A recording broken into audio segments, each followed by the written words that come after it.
విధానాన్ని స్పష్టంగా ప్రకటించడం జరిగింది. ఆ నేపథ్యంలో చాలా సంవత్సరాల నుంచి నానుతూ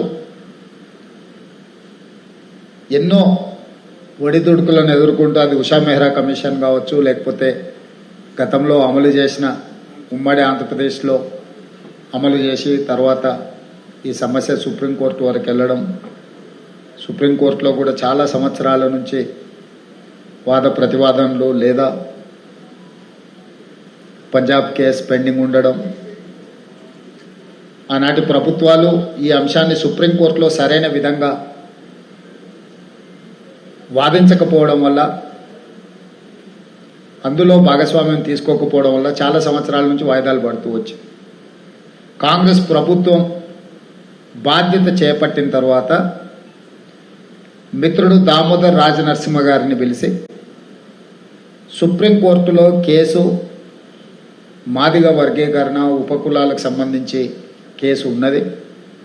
తెలంగాణ రాష్ట్ర ప్రభుత్వము ఈ కేసులో ఇంప్లీడ్ అయి మన వాదనలను వినిపించి తద్వారా వీళ్లకు న్యాయం చేయాలని చర్చ చేసి శాసనసభలో ఉన్న పార్టీలకు అతీతంగా అందరినీ మాదిగ ఎమ్మెల్యేలను దామోదర్ రాజనరసింహ గారి నేతృత్వంలో పిలిపించి నేను మాట్లాడి అభిషేక్ సింఘ్వీని, ముఖ్యమైన సల్మాన్ ఖుర్షీద్ను, ఇలాంటి ప్రముఖ సుప్రీంకోర్టు న్యాయవాదులను నియమించి దామోదర్ రాజనరసింహ గారి నేతృత్వంలో తెలంగాణ రాష్ట్ర ప్రభుత్వం సుప్రీంకోర్టు కేసులో ఇంప్లీడ్ అయి ఆ కేసులో వాదన వినిపించి ఆ జడ్జి మనం ఐఏఎస్లని ఇంత ఉన్నతాధికారులను ఇంత వ్యవస్థను పెట్టుకొని ఈ వ్యవస్థ ఈ సమస్యను పరిష్కరించడానికి ఎందుకు మనం ప్రణాళికబద్ధంగా ముందుకు వెళ్తలేము?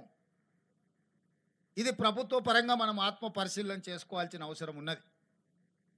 పిల్లలు అకాడమిక్ ఇయర్ స్టార్ట్ అయినాక పుస్తకాలు రాకపోతే 6 నెలల తర్వాత మనం ఇస్తే ఏం ప్రయోజనం? ఆ స్కూల్ పిల్లలకి ఇవ్వాల్సిన స్కూల్ డ్రెస్సులు విత్ ఇన్ ద టైం ఇవ్వకపోతే వాటి ప్రయోజనం ఏంది? ఇట్లాంటి సమస్యల్ని, ప్రతి సంవత్సరం వచ్చే సమస్యలు శాశ్వతంగా వీటికి ఒక పరిష్కారం చూపించాల్సిన బాధ్యత పాలకుల మీద, ప్రభుత్వం మీద, ఉన్నత అధికారుల మీద ఉన్నది. ఈ బాధ్యత నుంచి మనం తప్పించుకోలేము, ఈ బాధ్యత నుంచి మనం పారిపోలేము. ఈ బాధ్యతను సామాజిక బాధ్యతగా మనం తీసుకోవాల్సిన అవసరం ఉన్నది. అదేవిధంగా నిన్న మనం చాలా హాస్టల్స్ వీటిలో ఫుడ్ పాయిజన్ అయినట్టు పిల్లల్ని హాస్పిటల్కు తీసుకెళ్ళి ఈ మధ్యకాలంలోనే ఒక అమ్మాయి చనిపోవడం అనేది ఆ తల్లిదండ్రులకు ఎంత బాధ ఉంటుంది. ఆర్థిక పరిస్థితి బాలేకపోవడం వల్ల తల్లిదండ్రులు వాళ్ళ పిల్లల్ని హాస్టల్స్లో పెడుతుండ్రు, కానీ వాళ్ళ పిల్లల మీద ప్రేమ లేక కాదు కదా. వందలాది కోట్ల రూపాయలు సంపాదించిన తల్లిదండ్రులకు వాళ్ళ పిల్లల మీద ఎంత ప్రేమ ఉంటుందో, రోజు కూలీ చేసుకున్న పేదవాడికి కూడా తన కన్న బిడ్డల మీద అంతకంటే ఎక్కువ ప్రేమ ఉంటుంది తప్ప తక్కువేం ఉండదు.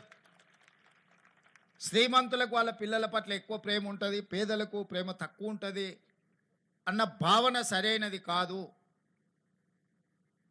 మరి వాళ్ళ పిల్లలు మనల్ని నమ్మి, ఈ ప్రభుత్వాన్ని నమ్మి, ఈ సిబ్బందిని నమ్మి ఈ రెసిడెన్షియల్ స్కూల్స్లో వాళ్ళ పిల్లలను చేర్పిస్తే వాళ్ళ సంక్షేమము, వాళ్ళ యోగక్షేమాలు మనం సరైన విధంగా చూడకుండా నిర్లక్ష్యం చేస్తే ఆ పిల్లలు చనిపోతే ఆ బాధ్యత ఎవరు తీసుకోవాలి?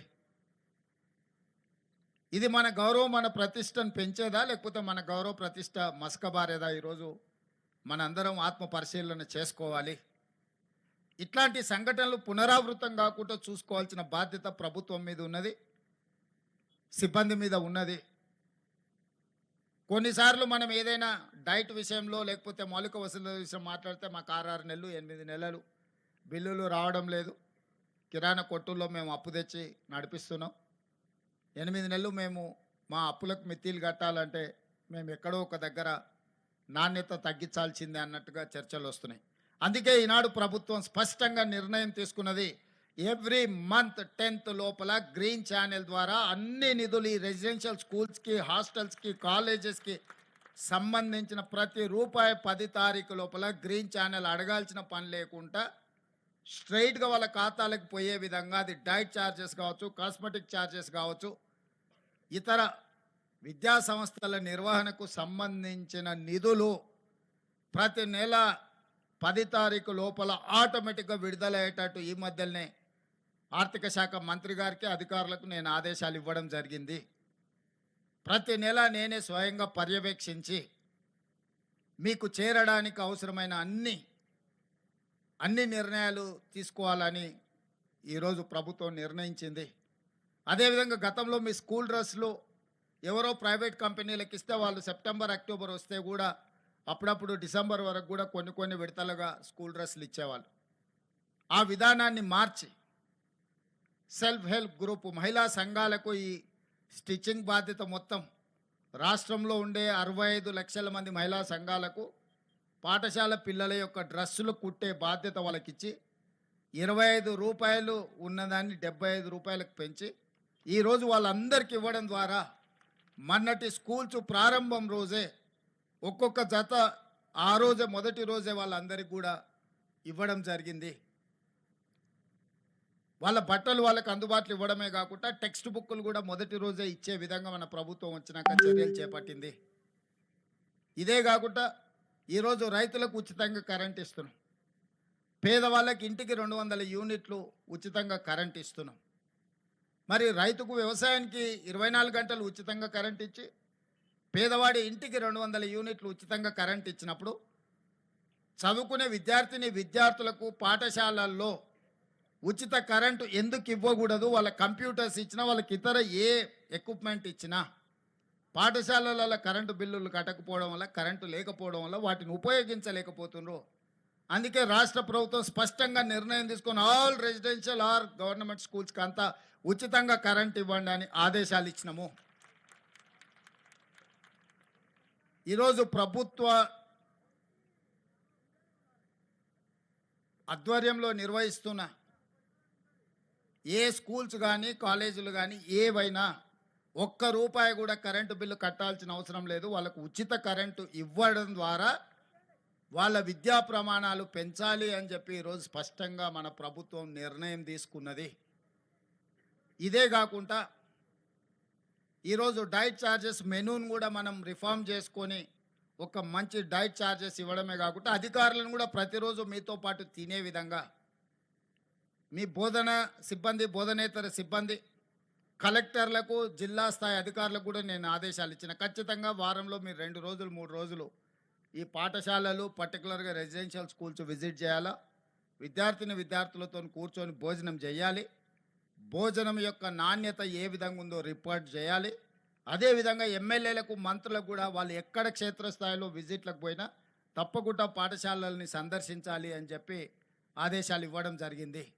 ఐఏఎస్, ఐపీఎస్ అధికారులు కూడా ఇక ముందు మీ దగ్గరకు వచ్చి మీ లోకల్గా ఉండే ఎస్ఐలు, ఎంఆర్ఓలు, ఎంపీడీఓలే కాదు, మీ జిల్లా కలెక్టర్లు, మీ జిల్లా ఎస్పీలు, ఉన్నతాధికారులు కూడా మీ పాఠశాలలకు వచ్చి మీ పిల్లలందరినీ కలిసి అసలు మీకున్న సాధక బాధకాలు తెలుసుకొని మీ బోధన విషయంలో కానీ, మీ భోజన విషయంలో కానీ ఉన్న నాణ్యత ప్రమాణాలను పరిశీలించడానికి అధికారులందరికీ ఆదేశాలు ఇవ్వడం జరిగింది.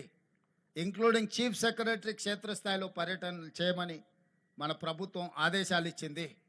భవిష్యత్తులో మీ కలెక్టర్లు, మీ ఎస్పీలు మీ దగ్గర వచ్చి కూర్చుంటారు. మీరు వాళ్ళని చూసి ఇన్స్పైర్ కావచ్చు. ఐఏఎస్, ఐపీఎస్లు అయితే ఏ రకంగా మీరు రాణించవచ్చో, భవిష్యత్తులో మీకు ఒక రోల్ మోడల్ ఉండాలి అని అంటే ప్రజాప్రతినిధులతో పాటు ఉన్నతాధికారులు కూడా మీ హాస్టల్స్ మీ దగ్గరికి వస్తే ఖచ్చితంగా వాళ్ళందరూ కూడా మిమ్మల్ని ఇన్స్పైర్ చేసే అవకాశం ఉంటుంది. వాళ్ళకు కూడా అందుకే ఆదేశాలు ఇచ్చినాం. ఇదే కాకుండా ఈరోజు డాక్టర్లుగానో, లాయర్లుగానో, ఇంజనీర్లుగానో, ముఖ్యంగా ఇంజనీరింగ్ సైడ్ ఎవ్రీ ఇయర్ మనం ఆల్మోస్ట్ 1,00,000 నుంచి 1,10,000 మంది ఇంజనీరింగ్ విద్యార్థులు పట్టాలు తీసుకొని బయటకు వస్తారు. ఉద్యోగాలు 10,000 మంది కూడా వస్తలేవు. దీని కారణం ఏంది అంటే పట్టా సర్టిఫికేట్ తీసుకుంటారు కానీ వృత్తి నైపుణ్యం ఉండడం లేదు, స్కిల్ లేకపోవడం వల్ల. అందుకే ఈరోజు డిప్లొమా నుంచి certificate course, diploma course, degree course ఏది మీ సర్టిఫికేట్ వచ్చినా మీకు నైపుణ్యం లేకపోతే మీకు ఉద్యోగ ఉపాధి అవకాశాలు రావు. మీరు ఉద్యోగం చేయడమే కాదు, 10 మందికి ఉద్యోగాలు ఇవ్వాలంటే మీలో నైపుణ్యం పెరగాలి. అందుకే తెలంగాణ రాష్ట్రంలో 75 ఐటీఐలను, ఇండస్ట్రియల్ ట్రైనింగ్ ఇన్స్టిట్యూట్స్ 50-60 సంవత్సరాల క్రితం మొదలు పెడితే వాటి సిలబస్ ఆ రోజుల్లోనే నిర్ణయించారు. ప్రపంచం ఎంతో వేగంగా అభివృద్ధి పదం వైపు నడుస్తుంది కానీ అక్కడ సిలబస్ మాత్రం మారలే. మనం పుట్టకముందు ఉన్న సిలబస్ ఈరోజు మనం అక్కడ ట్రైనింగ్ తీసుకుంటున్నాం. ప్లంబరో, ఎలక్ట్రీషియనో, మెకానికో, లేకపోతే ఇతర చాలా అంశాల పట్ల మనం ట్రైనింగ్ తీసుకుంటున్నాం. కానీ అది బయటకు వస్తే మనం ఇక్కడ నేర్చుకుంటున్న దానికి బయట ప్రపంచంలో ఉన్నదానికి ఏమాత్రం పొంతం లేదు. ఎంతో అవుట్డేటెడ్ అయిపోయిన సిలబస్ నేర్చుకుంటున్నాం. అందుకే టాటా ఇన్స్టిట్యూట్తో మాట్లాడి, టాటా కంపెనీతో మాట్లాడి ఈ రాష్ట్రంలో ఉన్న 75 ఐటీఐలను ఏటీసీలుగా, ఏటీసీ అంటే advanced technology centres, skill upgradation. Immense love and support. Thank you. I'm safe.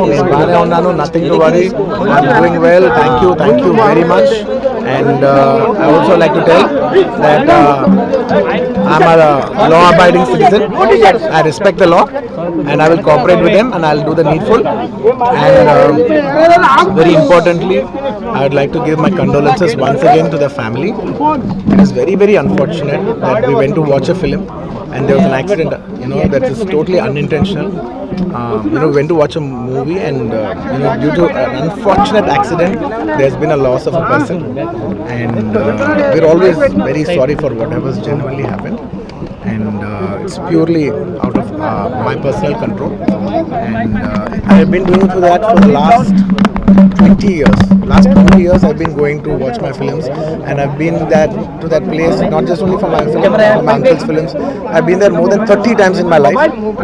Never something like this has ever happened. It is purely accidental, purely unfortunate, and I will be there for the family to support them in whatever way I can.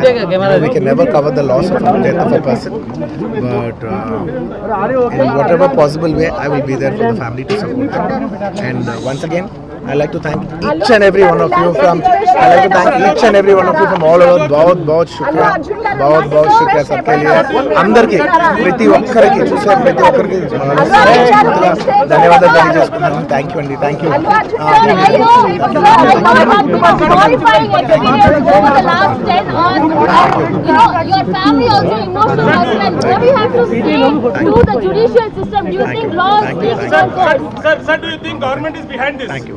Thank you. No, nothing. I like to thank everybody. I'd like to thank everybody for the love and support. Thank you. No,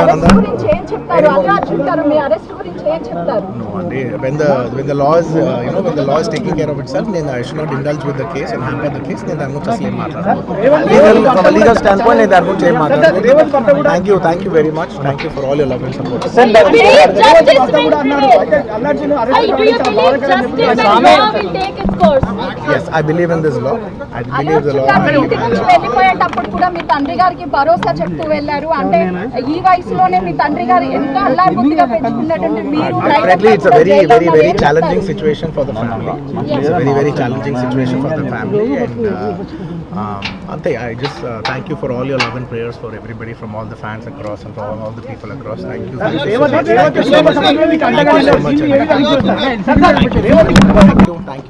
Thank you for each and everyone across all over. Thank you for your love.